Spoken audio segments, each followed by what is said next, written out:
نعم. هؤلاء حاقدون علينا لأنهم اعتبروا أن معركة القادسية حطمت كسرى ودولتهم، فلذلك حقد باطني مجوسي، ليس حقد أن هؤلاء طائفة إسلامية أو فرقة ستريد أن تناقش حتى تعرف الحقيقة. هذا مش صحيح هذا الكلام. نعم، لكن دكتور يتحدث البعض بأن دول الخليج يعني محقة في موقفها المتردد حتى الآن تجاه إيران ونظام الأسد حفاظا على أمنها واستقرارها، يعني هذا حق أيضا لدول الخليج. هؤلاء كمولوك الطوائف في إسبانيا، كان كل واحد يقول لك أنا بدي أتحالف مع الغربيين مشان يحموني، بالأخير ماذا حصل؟ ذهبوا جميعا. إيران لها عين على الحجاز، ستجتاح دول الخليج جميعا بس باتفاق مع أمريكا وإسرائيل يا أخي، رغم أنهم بيسبوا. أنا بدي أستدل بمن؟ بستدل صبح الطفيلي. صبح الطفيلي قال هؤلاء إيران تتآمر على المنطقة عن طريق حزب الله، ما أخذته شماعة مقاومة وبتشتغل في المنطقة. نعم. صبح الطفيلي أول أمين عام لحزب الله حتى الآن. أنا برضو طبعا بحيي هذا الرجل بغض النظر أنه أختلف معه فكريا وقد أختلف معه عقائديا، وكذلك بحيي اللي هو طلعوا الأخير محمد الأمين والشيخ الآخر محمد وقعوا على بيان قبل الشيخين في لبنان. نعم. قالوا يا عمي هذه مؤامرة بدهم يخلونا إحنا نشتبك مع أهل السنة، فلذلك نحن مع الثورة السورية وليس مع ما يقوله حزب الله أو إيران. اللي هم الاثنين اللي سمعت عن توقيع الاثنين اللي قبل يومين ثلاثة. نعم نعم. محمد الأمين والشيخ الثاني هذا بعرفه والله حتى شخصيا أعرفه. مرة أنا لما كنا على علاقة بإيران اجتمعت معه بإيران الشيخ الله راح عن بالي، اثنين وقعوا الناس كلها شافته. هذول عقال. احنا حتى بخالفنا في العقيدة في المبدأ ما بنذبحه ولا بنخلص عليه إذا لم يتآمر علينا. لا ينهاكم الله عن الذين لم يقاتلوكم في الدين ولم يخرجوكم من دياركم أن تبروهم وتقسطوا إليهم إن الله يحب المقسطين. انتهينا. تقدر تستوعب كل هؤلاء وتدافع عنهم وما حداش يصيبهم رغم انه بأمنش فيك وبكفرك. فهمت علي؟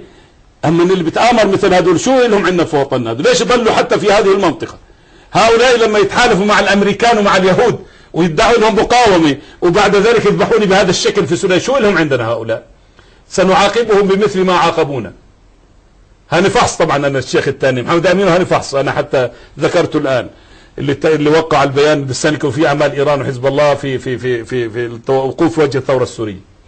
فإذا دول الخليج لن يحميها هذا الكلام. إيران لن تعتبرهم ولا تسأل عنهم، ستجتاحهم من أجل أن تأخذها كما أخذت العراق الأقوى منهم. العراق أقوى كثير من هذه الدول. العراق أين هو؟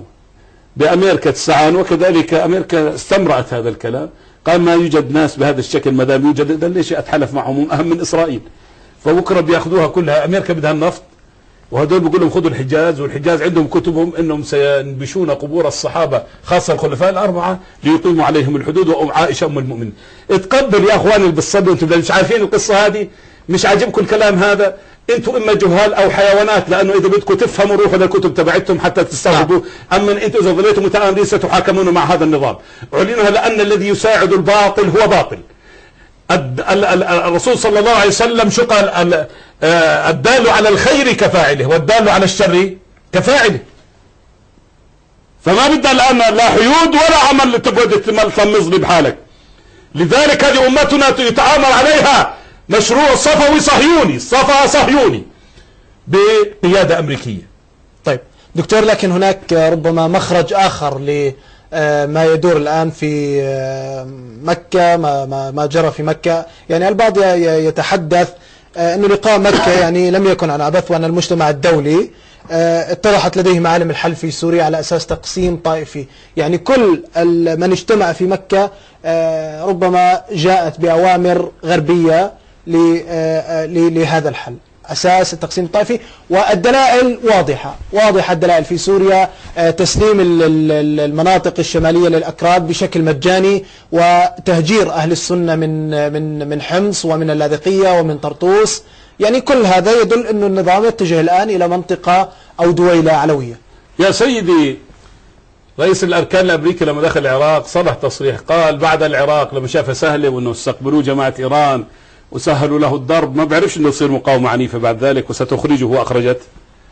إنما كان عنده حلم كبير، قال بعد العراق سوريا، وبعد سوريا السعودية، وبعد السعودية مصر الجائزة الكبرى. هذا الكل يرجع للأرشيف حتى يجد هذا الكلام. نعم. شو معناته؟ بدهم يعملوا التقسيم اللي عملوه في العراق إلى 3 أقسام: التقسيم الطائفي القومي اللي هو الشيعة في الجنوب وسنة عرب في الغرب وأكراد في الشمال. بده يكرروه في سوريا. شو يعملوا؟ للشيعة للعلويين دولة اللي هي النصيرية، وللسنة دولة، طبعا موارنة مع نصارى سوريا دولة، الدروز دولة. إذا هنا عندك حوالي 5 دول بدأت تتضح الآن المعالم. أيوة. إذا إحنا بننفذ مخطط، والآن بنفذوه بسوريا، بنفذوه بالسعودية، لمصلحة في مصر. لمصلحة من هذا المخطط؟ لمصلحة إسرائيل وأمريكا والصفويين. هذول كيف؟ لأنه الصفويين وافقوا على التقسيم لهم أقلية. ما أنت لما تقول مثلا الآن العالم الإسلامي أهل السنة 95%، من له مصلحة في تقسيم المنطقة حتى يقوى؟ اللي هم الأقليات. نعم. أقلية هؤلاء الشيعة، لأنه الشيعة مع الطوائف هو 5% بس في العالم، إحنا 95% في العالم الإسلامي. فبالتالي بقول لك قسمهم بقوا عليهم، بصير أنا دولتي أنا أقوى من كل هذه الدول، لأنه دويلات. وإسرائيل برضو طائفة قائمة على أساس التلمود والتوراة، هي أقوى منهم. فبالتالي هذا التقسيم لمصلحة من الطوائف الصغيرة، مش من أهل السنة بشكل 95%. فهم ليسوا طائفة، هم الشعب المسلم، وهم يتقبلون غيرهم تحت مظلتهم بحمايتهم كما حصل في التاريخ. واللي مش عاجبه تاريخ الإسلام محمد وصحابة محمد صلى الله عليه وسلم اللي صنعوا تاريخنا ومجدنا، يروح يشوف له حضارة غير هالحضارة. بتقبلنا بنعمل تبقى مواطن محمي منا. نعم. نحميه بماله وعرضه وكل شيء. أما يجي يحكمون أقليات باسم الحرية والديمقراطية، ما يمينا الديمقراطية حكم الأكثرية. وأنا عجيب، فلذلك أنا بستغرب هذه النقطة. بيطلع لي المفكر الكبير هذا في قطر اللي جابوه من الكنيسة وحطوا لي إياه، دكتور عزمي بشار، ما شاء الله. هذا بتهجم على الإسلام، إنه إحنا ما بدنا تطرف، ما بدنا كذا. طب ما أنت قومي وحكمتنا القومية، ماركسي وحكمتنا الماركسية، أنت فاشل، أنتوا دمرتونا، مكفي، لا نريد هذه الأشياء. هذا الإسلام ما حدا بيقدر يتكلم عليه. الإسلام الأمة بمجموعها بحضارتها بقوتها، هذه التي تحكم، هي تريد هذا. ولذلك أقول أنا الآن لمرسي، مرسي في مصر انتخبك الشعب على أساس الإسلام.